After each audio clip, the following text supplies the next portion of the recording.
And we are back at I Am Muskegon. We've got Jim Riley, your host, Oscar Osbo, the main man, Oscar, the legendary Oscar.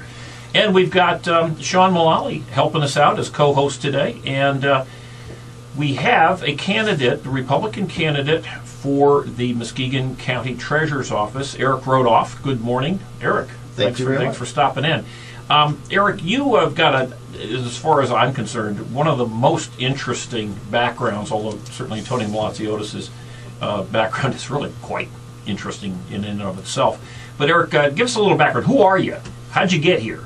Well, I actually graduated from Michigan State University with 2 degrees. All right. Golly, we got 3 of us right here. 2 degrees. Which degrees? One in international relations and the other in computer science. Okay. And right after college, I went over to the former Soviet Union to work on help establishing the free market, where I built a telephone directory service like our Yellow Pages. Okay. Interesting. Now, where in the Soviet Union? A city called Uсть-Kamenogorsk, Kazakhstan. Easy for you. Won't ask you to spell it. Okay, but Kazakhstan, which is now a standalone republic, yes. Is that correct? Okay. Well, that's interesting. Yes. Okay, we could spend a whole hour talking about that. But then after that, I came back, where I then started a nonprofit called Muskegon Watchdogs, All right. which is to investigate the waste, fraud, and abuse in all local government throughout the state of Michigan. Which I would imagine is a job that's never ending. Very much so. Already. Well, that's okay. So, and anything else you want to tell us about Eric Rothoff? Because I did mention early in the show that you are the current chairman of the Muskegon Tea Party. So you are running as a Republican, and you most certainly are a fiscal conservative. That is very true. Yes. Okay. All right. And you think that that you would be a better treasurer for Muskegon County than the current occupant? Very much so. Okay. Tell us why. Well, first of all, I care what goes on with the cities and townships. Currently, we have not sold our the properties that they have for sale, and they've charged back over $1.4 million to the cities and townships because we can't sell the property. No, wait a minute. I don't. Tell me more about this, because when you say we, who is the we? Oh, the county. Okay, the county has... The county has a public land bank, which they have to do every year to try to recover the lost taxes. In other words, they sell houses that have defaulted on their taxes. Yes. And then they take the money in, and they sell the houses to somebody else. Okay. Right. That seems pretty reasonable. Right. What's wrong with that? Well, because we're one of the few counties that actually have had to charge the cities and townships back because we don't make enough money. We either bundle the properties together so they can't be sold, or we take them and put them into the county land bank. Now, when you say we, who's the we? The county. Oh, okay. So we got to make sure we're clear as to who we're talking about, because it isn't you or me. No. It's essentially Tony Malaziotis who runs the county treasurer's department. Correct. Okay. Let's take one step at a time. Let's just say that the county has a house that has defaulted on its taxes. It's gone through the 3 years and 1 month, and they sell it at auction. Correct. Okay. The house is in Muskegon Township. The taxes that are due are, let's just say, $5,000, and they only sell the house for $2,000. Okay. You're telling me that the county then back charges the township for the difference? Yes. Now, is that a policy that is standard throughout the state of Michigan, or is that unique to Muskegon? It is standard, but the thing is the other counties sell their properties overall much higher than the taxes owed. Who would buy that? Okay, well, let's say you're selling this house that's got $5,000 in back taxes. How do we get the word out that that the house is for sale? What are they doing better than us? Other counties, what are they doing better than Muskegon County? Or is it just a difference in demand? Or is it a difference in because we know the problems here in the county. A few of the problems that we have is the one, in particular in 2008, they bundled 48 properties together, required that the purchaser have a $10 million performance bond, and demolish every building on all 48 properties within 30 days. No, wait, when was this? 2010. The 2010 Are auction. these contiguous properties? No.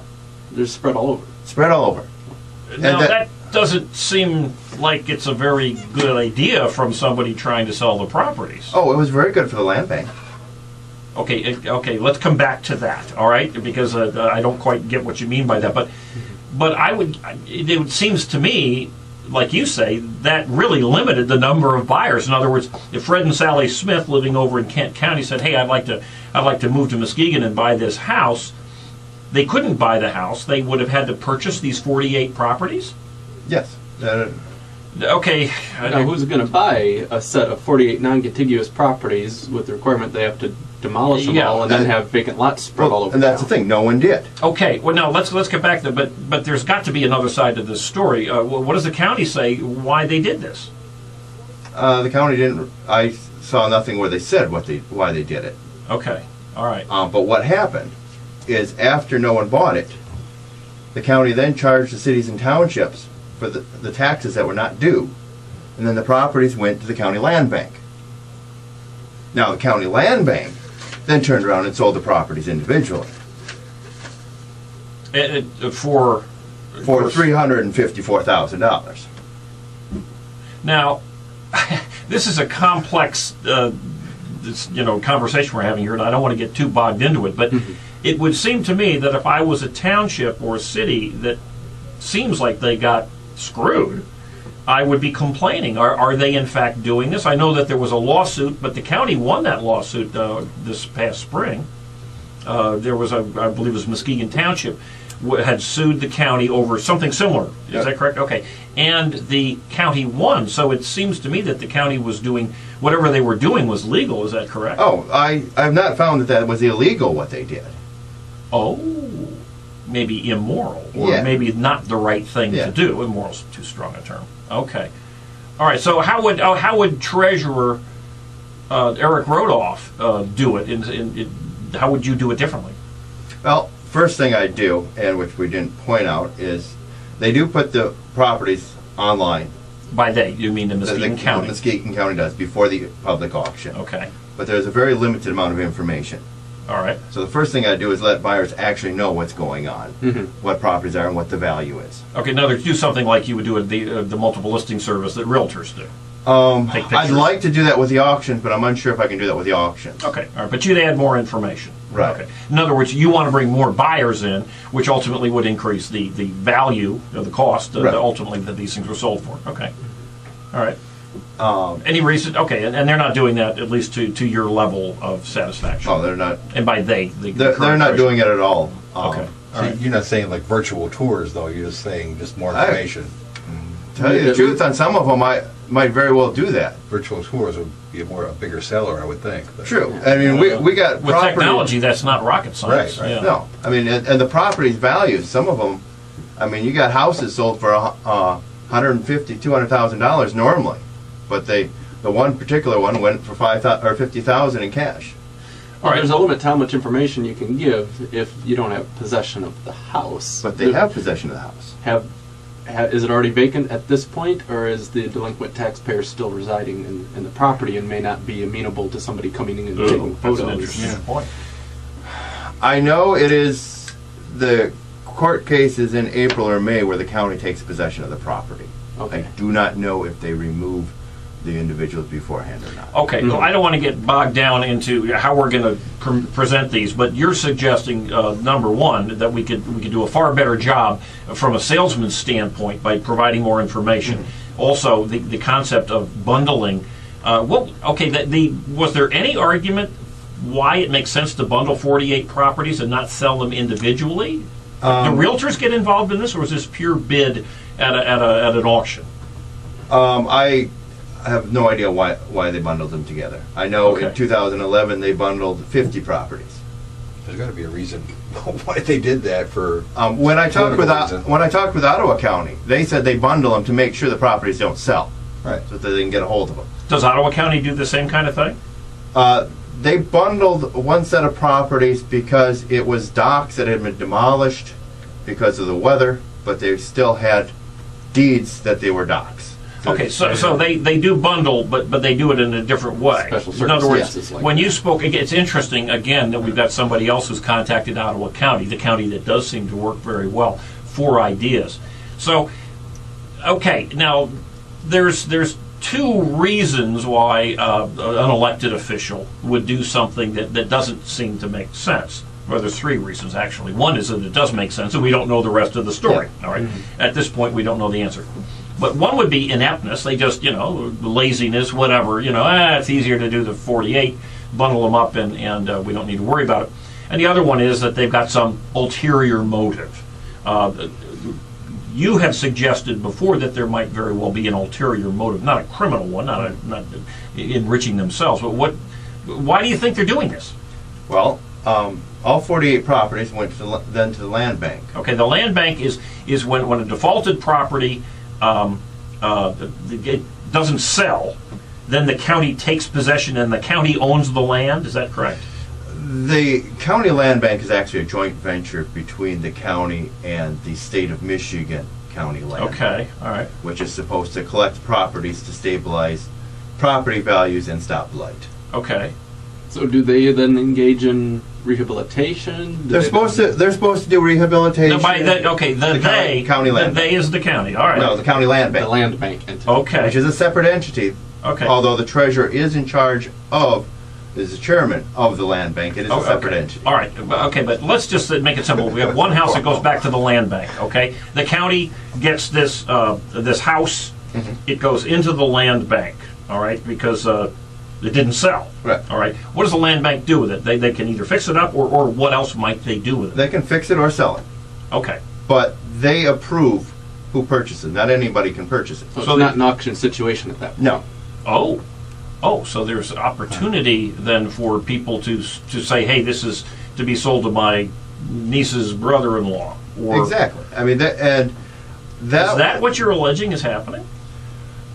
There was one instance where Commissioner Snyder closed the meeting, left, then they reopened. Closed the meeting of the land bank? Okay, made it a secret meeting. No, he closed and left. Oh, he ended the meeting. He ended the meeting. Okay, all right. He left. 2 minutes later, they reopened it, and then voted somebody to purchase a piece of property. And then when you say the they again, we got to stick with nouns. Sorry, the county land bank.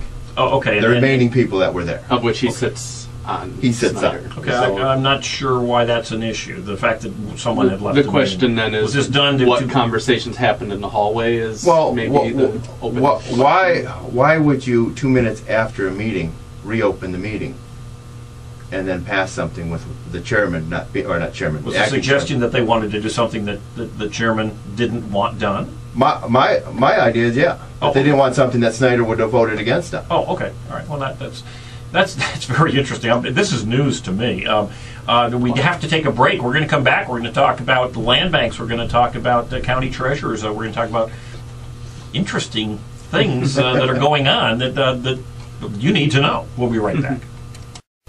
And we're back at I Am Muskegon. Jim Riley, your host, with Eric Rothoff, Republican candidate for Muskegon County Treasurer, and Sean Mullally and Oscar over there running the board.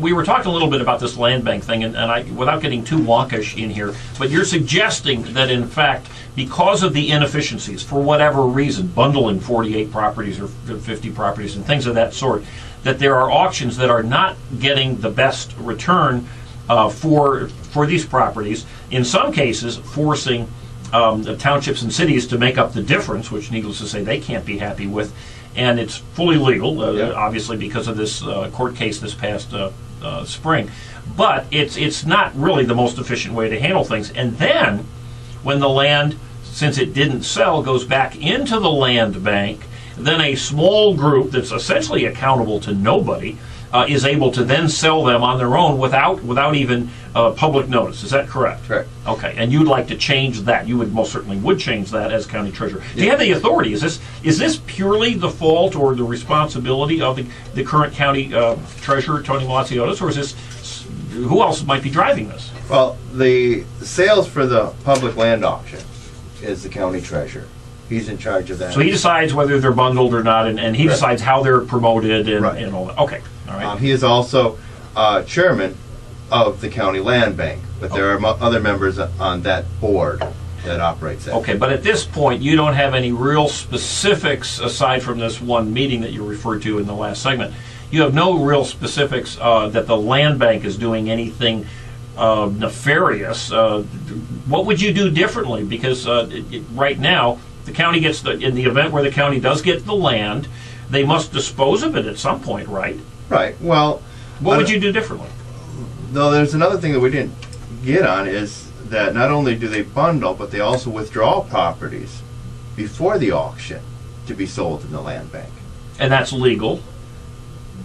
I don't believe so, and I can point you the law on that one. All right. Well, what can you? Do you have an example of a piece of property that didn't go out for public auction and ultimately went to the land bank?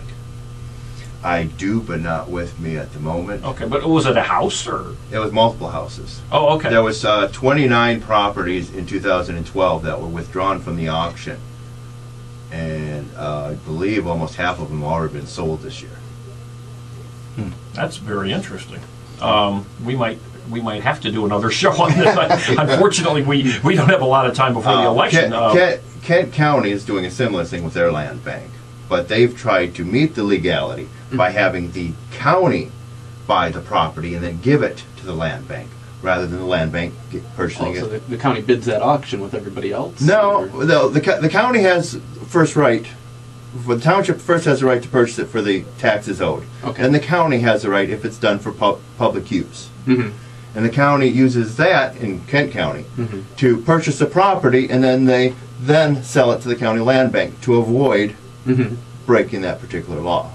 All right. So without getting too lost into the minutia here, there are some real questions, and I'm getting a touch of it, and I don't know if Sean, if you're, I don't fully embrace this totally, but it does seem to me that there's some questions of clarity and openness that certainly deserve to be discussed, because one of the things that we do know is that the county is going to be facing reduced revenues, and taking advantage of every little revenue producer, in particular with these townships and cities that may,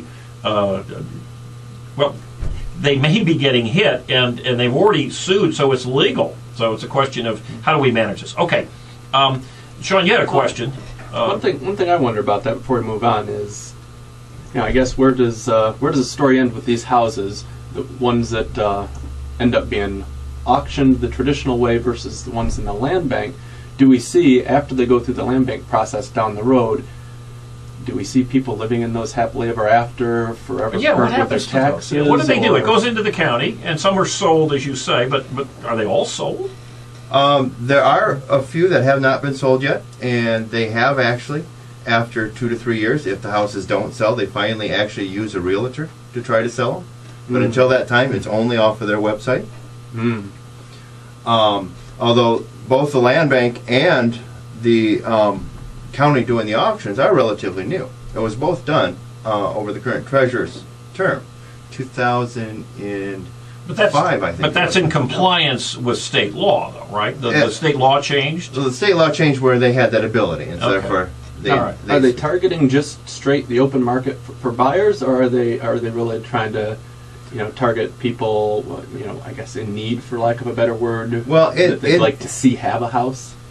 I'm not sure their criteria for selling, although in the minutes, one time they refused to sell it to somebody that they called was a flipper that would buy it and sell it. And motivation to purchase They had the money, but they didn't want negates it. the person who's the highest bidder. Well, this wasn't the bidder. This was on the land bank. This was when it was already in the land bank. All right, but somebody wants to buy it, and they say, "I'm going to flip it," and they're paying they're offering the highest value at that point. Yeah. Oh, that's interesting. So we don't like people making a profit, but we don't have anybody else willing to pay us more for it. So that's And there was 2 incidences in another one of the minutes where they had the coordinator of the land bank go to people that had expressed interest to try to get them to purchase it through the land bank rather than at the auction. Wow. One of them agreed to purchase it through the land bank. The other one went to the auction and bought And the it. benefit in doing that to whomever is what? Why would somebody say don't buy it on auction, buy it from us at the land bank? What's the benefit to the Because land bank? it's the price whatever the land bank sets. Okay, but in And- other words, they would get a lower price. Is it? Possible, because there would be no one bidding against it. All right. So The- there's an opportunity for But the- nefarious But things to there happen. is a second issue. With any property sold at the land bank, the cities and township and schools only get half of the taxes for 5 years. All right. because that money goes to the land bank to help fund it. But you would think, it would seem to me that if what you're saying is an accurate rendition, that the cities and the townships would be kind of screaming bloody murder over this. And I haven't heard much other than this one lawsuit from Muskegon Township. Is why aren't they, if this is such a bad thing, why aren't they making some noise? Because personally, I don't think they understand a lot what's going on with it. It was all created a few years ago. That Now, would make sense. one thing I want to hear about That would before make we sense. run out of time is you said what you're doing professionally these days is you're running the nonprofit that Yep. you organized, Michigan Watchdog. I'd like to hear a little bit about that and what you've accomplished, what you hope to accomplish with it. Okay. Well, what we do is we go through and we watch the cities and townships on how they spend their money. Do you focus on Muskegon County or the whole state? Currently, Muskegon County, simply Okay. because of a lack of funds to do more. Okay. Next on our list, actually, is up in Oceana County. We've had a lot of complaints up there of various underhanded dealings and stuff that we need to go up and investigate, but it's been hard because we've had so much going on here. Sure. Well, there's elections coming up and everything else. Well, and when you find something worthy of note, what do you do with it? Well, we do a few things. I mean, first we publish it on our webpage, Which is miwatchdogs.us. miwatchdogs.us. Yes. Okay. Then we also try to get it out to the different newspapers. And how have they responded to your investigative journalism? Sometimes they've published it, sometimes not. Okay. I know that they don't seem to be very welcoming to the Mackinac Center, who does an absolutely spectacular job. So it's just tough getting the word out. Yes. Newspapers sometimes seem to think that the citizens are the bad people and government are the good people. So, all right. Well, I want to get back to your campaign because this is a big one. You're very interested in the land bank, which is an important part of the treasurer's office, but it certainly isn't the only one. There's a management component. There's a budget component. Are they doing things efficiently? Quickly, any other reasons why somebody whose gut says I'm going to vote for Tony Malaciotis, but no, I heard this Eric Rothoff. Why should somebody vote for Eric as county treasurer? Because I worry about everybody's tax dollars, not just the county. I worry to make sure that the cities and the townships and the schools receive all the tax dollars deserved to them. And this is in good measure because of the land bank. Well, the land bank's one of them. Any other? I mean, you have, for example, the dog licenses all tried to be brought under the county, Okay. under the treasurer's Yes, office, rather than. and Treasurer Malaciotis said that he may have to hire somebody new in order to handle that. Are you for this or against that? I think it should be done in the cities and townships, where Okay. they're closer to That's it. a different And issue. that's, Okay, that's where all it's right. been. Yeah. That's where it's point. been. All right. Okay. Any other reasons? The other, I have not been able to find enough information to say that he's doing better or worse than what I would. Okay, but what I do like is, and I heard the same thing from Cindy Fairfield. I like the idea of let's see what other people are doing that is the best for the residents, the businesses, the citizens of the county, and let's see if we can copy those areas that seem to be doing better. And I like that. I appreciate it. Thank you for being with us. Big election coming up, folks. As we mentioned earlier, it's going to be a big, thick ballot. Make sure that you've done your homework. It certainly makes sense to investigate, if not jump at it, getting an absentee ballot. Get to the polls early. Well, get to the polls early, and I as opposed to voting early. Don't vote. Don't hand in your absentee ballot until the end because things are going to happen between now and the election. And I would again, this is such a critically important election. We know that certainly at the top of the ticket, the presidency is going to bring an awful lot of people out. And here in Michigan, we've got the Senate race, but Muskegon County has serious problems. We're going to talk about this at another show, but the comparison between Muskegon County and Ottawa County. Ottawa County has $23 million of bonded debt. Their population is significantly greater than ours. They have $27 million of bonded debt. Muskegon County, this is before the jail, has $156 million worth of bonded debt. The debt per resident in Ottawa County is $87 per resident. In Muskegon County, it's more than 10 times that at $905. So it's not rocket science. It can be done in our county. Businesses will come to a well-run county, and they will run away from counties that are not well-run. Certainly Wayne County, where Detroit is, and Genesee County, where Flint is, are examples. Muskegon County to a much lesser extent, but we need to turn this ship around.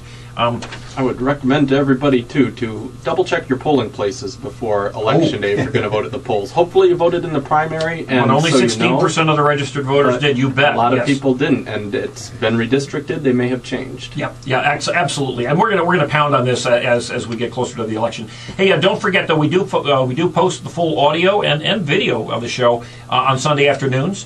At ionmuskegon.com. And of course, I'm on the Talkin' Muskegon show on every morning, or every Monday, Wednesday, Friday morning with John Van Wyck and Brian Worsham. That's 1090 WKBZ, same station you're listening to here. And we've got TV, TV 38, Comcast TV 397, where we're on Monday evenings starting from 8 to 9:30. That's prime time. So, hey, nothing better than that. Right. Hey, thanks again to Oscar, Sean, Tony Malazio, to Cindy Fairfield, Eric Rothoff, and the entire crew here at KBZ. And all of you great listeners and viewers out there in Muskegon land. Next Sunday, we're going to go into the Wayback Machine a little bit. We're going to take a look at parts of one of the first shows that we ever did. This is still one of the most popular in terms of people hitting it on ionmuskegon.com, where you can look at all the old shows. Oakland County Deputy Director of Human Resources, Tom Eaton, had spoken at a forum titled The Future of Unionized Government, big issue coming up. And we replay parts of that show and re-examine how Muskegon County compares with other counties in our wonderful state of Michigan. So big information to know before the election. Coming up, Polka Melodies. Hope you all have a great week in our little piece of heaven, folks. Next week, we'll put the eye on you, Muskegon.